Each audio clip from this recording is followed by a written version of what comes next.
right, we're here today. We got a full crew. We're working on finishing up floor. We are starting to sheet the roof.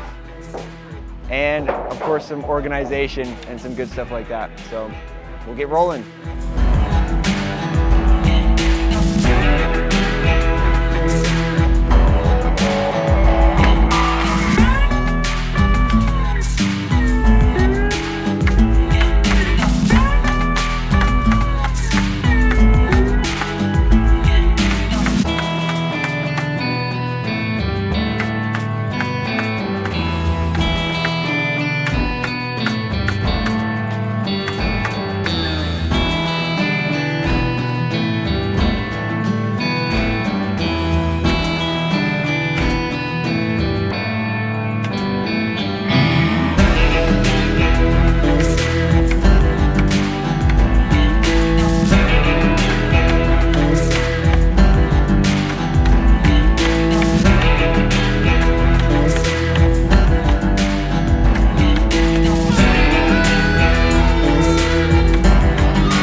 So here we have a pretty cool detail. We're actually doing the second floor up here, and there's actually going to be windows looking down, which is a pretty cool detail. There's going to be a total of 8 windows. There's going to be one over here, and then I have layout for the next one that I'm going to put a hanger and LVL on so they can see down. It's pretty cool. And then over here in the master bathroom hallway, they also have some. Looking down into this speakeasy, you can see Ethan's up here installing hangers for the joist for the other side. It's just one row on this side. The other side had 2 rows. It's pretty cool. You'll be able to see down, people down there just see your cool room down below and get it marked out. We have the window sizes so that it's perfect so the window guys can just set it. So, oh yeah. Looks pretty flat actually. What? It looks pretty flat actually. We didn't do half bad.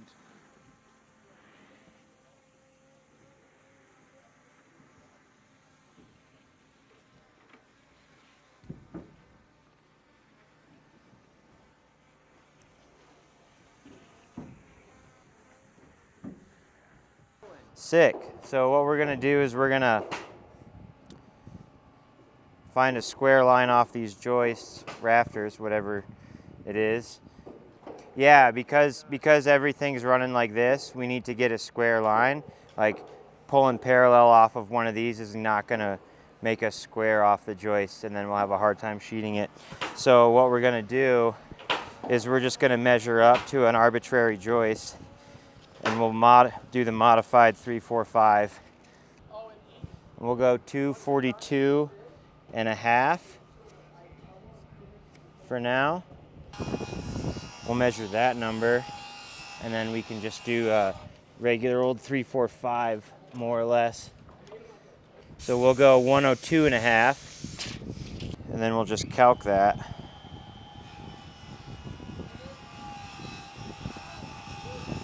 We'll do a 102 inch 1/2, 242 and a half rise, and our diagonal will be 263 and a quarter.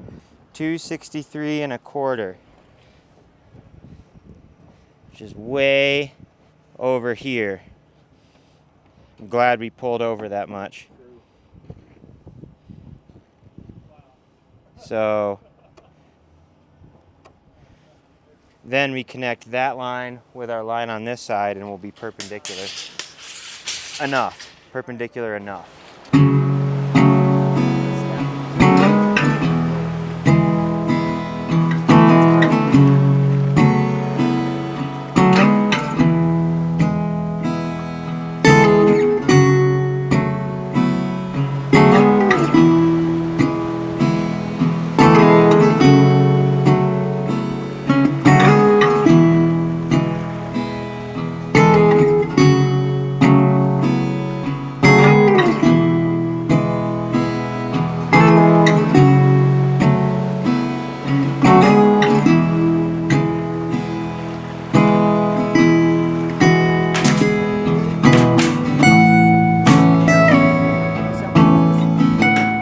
right, so what everybody is working on now, this entire radius wall section is a shear wall technically. So we're gonna go through, we're gonna start putting on our 9-foot sheets, 7/16 OSB. They're going vertical up to the seam, and then we'll run horizontal with 8-foot sheets across there. That detail gets replicated on both sides of this radius wall, but because they need to run wires, plumbing, insulation, all that stuff, we're only gonna sheet one side, and then we'll leave the other side open for all other trades, and then we'll sheet the other side after those guys are all wrapped up.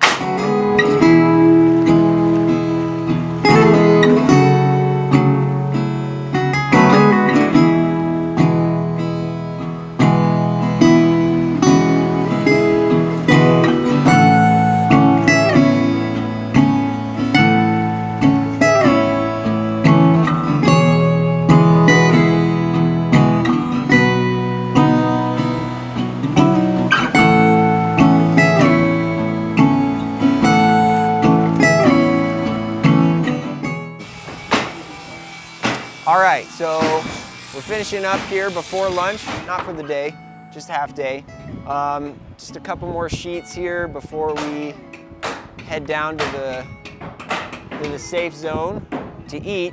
But yeah, it's coming along good. Builders are happy that we have a good full crew here. These 2 shear walls, all done. So what we're doing here is sliding these hangers in, and we're only putting them in after because we didn't have the hangers and we needed to stay busy. So we threw in these doubles, and we're shaving the plate down a little so we could fit it in, and then slide it in and nail it, baby. The chisel and the hammer is the way to go.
All right, hey guys, we're doing drywall backing here.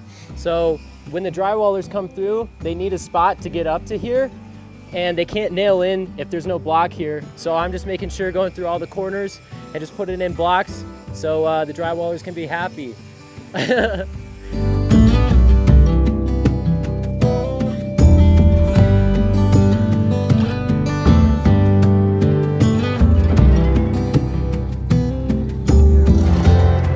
Okay, so pretty much what I'm going to be doing is for fire code, we need to have air separation or fire blocking, as you might know it, at least every 10 feet. So since these walls aren't tight together, every 10 feet I'm going to put a sheet of plywood, bottom to top, and it pretty much will just separate the air from this bay going into the air from that bay, and then we'll be all good to go.